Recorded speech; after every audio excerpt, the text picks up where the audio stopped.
Salut, salut. Bon alors, pour ceux qui sont pas au courant, cette vidéo contient une scène de porn, mais bon, j'ai un peu planqué et heu, elle dure que 26 secondes en tout et bon, je sais même pas si, c'est une position un peu bizarre, je sais pas trop si elle est répertoriée dans le Kama Sutra ou pas. Mais bon, du coup, j'ai dû la planquer à la fin de la vidéo et donc je vais devoir meubler un petit peu, quoi, en attendant. Bon, sinon vous voulez pas. Allez, c'est parti.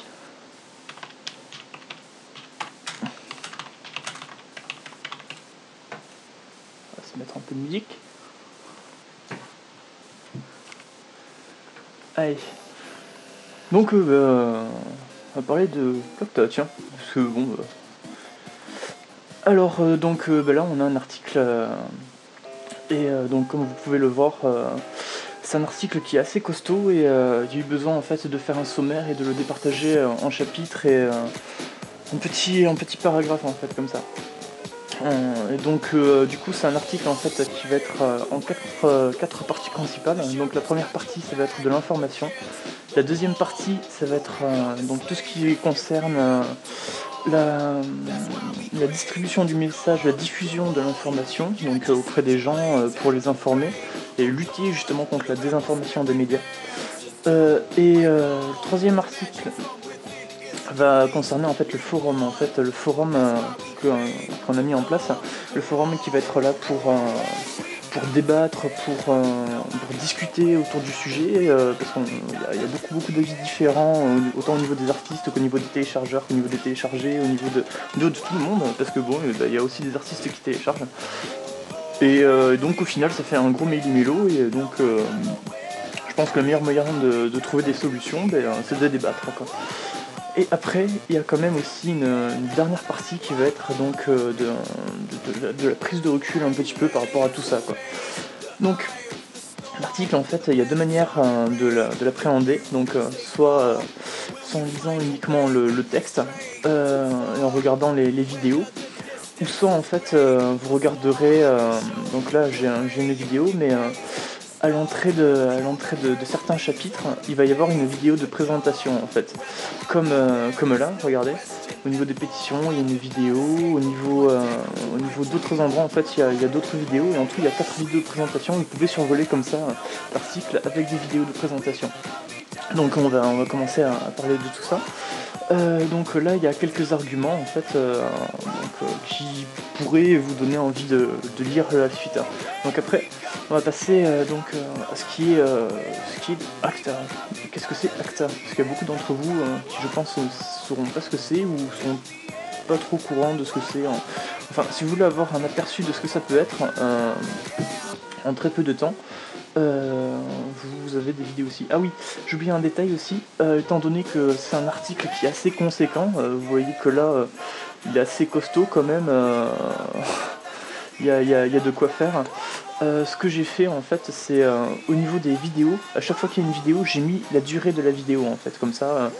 Je veux dire, si vous avez un peu de temps ou vous savez pas combien de temps ça va durer, pof, je dis, ah putain, j'ai 10 minutes devant moi, je sais pas trop si j'ai le temps ou pas, et hop, vous avez le temps des vidéos. Donc, faut se faire comme ça. Après, donc là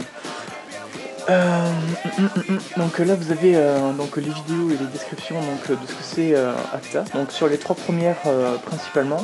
Après c'est plus de la description, c'est une discussion avec un membre de la quadrature du net. Donc pour savoir ce qu'ACTA pourrait avoir comme impact sur la vie quotidienne de chacun tous les jours.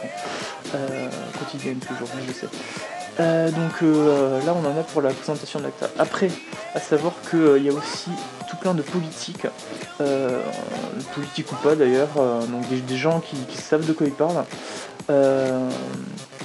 qui ont donné leur avis, et donc des citations.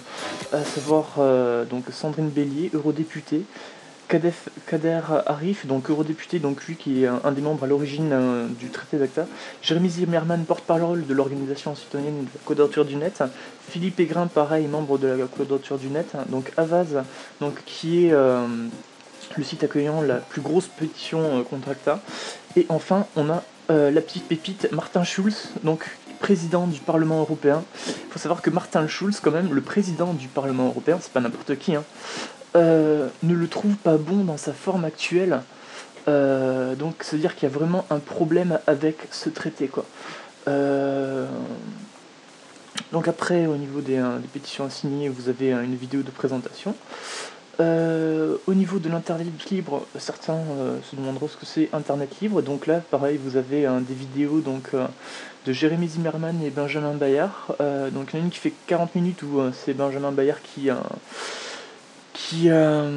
développe vraiment ses idées en fait. Et même la vidéo est courtée. À la fin, il abrège un petit peu parce que y a pas le temps de tout dire sur le sujet en 40 minutes quoi. Et donc après les trois autres c'est de Jérémy Zimmerman qui dit qu'au final le téléchargement ça rapporte de l'argent aux gens quoi. Le téléchargement ne tue pas l'industrie, au contraire il a fait fleurir. Et donc lui il explique ça beaucoup mieux que moi dans sa vidéo quoi. Donc après on a ce qui est à l'origine en fait de la loi ACTA. Il faut savoir que l'origine de la loi ACTA ce n'est pas des politiques mais c'est bien des industriels. Et vous devez souvent entendre parler de major. Et donc une major c'est quoi? Donc là vous avez ce que c'est une major compagnie, les deux principales en fait qui ont mis le DAWA. Et bien sûr toujours tout sourcé. Là c'est pareil en haut au niveau des citations, vous verrez si vous avez un doute et vous pouvez vérifier vous-même l'information dans l'article. Donc là c'est mon avis personnel sur tout ce qui est des deux majors. Parce que oui, je tiens à préciser quand même que l'article a été rédigé de manière la plus objective possible, et qu'à chaque fois qu'il y a un avis personnel ou un truc un peu subjectif venant de ma part ou venant de la part de quelqu'un d'autre, je le cite quoi. Donc après je veux dire toutes les informations c'est censé être le plus objectif possible. Après on a la traduction de texte de loi. Au cas où vous vous posiez aussi des questions, je vous en ai parlé tout à l'heure. Il y a une première version et une deuxième version. Vous verrez que il y a deux sources différentes mais qui racontent la même chose. Donc Matrix is real, comme on dit. Après, vous avez des contre-arguments de la Quadrature du Net, donc qui défend, à savoir que la Quadrature du Net, c'est une organisation de défense des droits et libertés des citoyens sur Internet, donc vous avez la définition ici. Pareil, comme les majeurs, on en entend beaucoup parler ces derniers temps, mais on ne sait pas forcément ce que c'est. Et donc eux, en fait, ont fait une liste de contre-arguments contre ACTA. Et pour voir que bon, il n'y a pas que moi qui suis contre ACTA et qui fait cette vidéo. Après, on passe à la deuxième partie qui est tout ce qui est distribution de l'information, que ce soit en papier, donc avec des tracts, ou alors sur internet, donc sur les forums et tout ça. Donc là vous avez des vidéos qui vous montreront tout ça, donc une de 9 minutes ici et une de 5 minutes ici, donc tout ça c'est bon. Après, donc vous avez le forum, donc pareil, une vidéo qui vous expliquera tout ça, donc je vais pas besoin de m'y attarder. Et enfin, donc prendre un peu de recul par rapport à tout ça. Et il y a aussi une vidéo qui est faite là-dessus. Donc c'est pareil, les vidéos, vous avez qu'à cliquer et c'est bon, vous êtes sur le lien. Voilà, et je vous laisse découvrir le reste de l'article. Ah, excusez-moi, j'ai oublié la vidéo de porn de 26 secondes. Allez.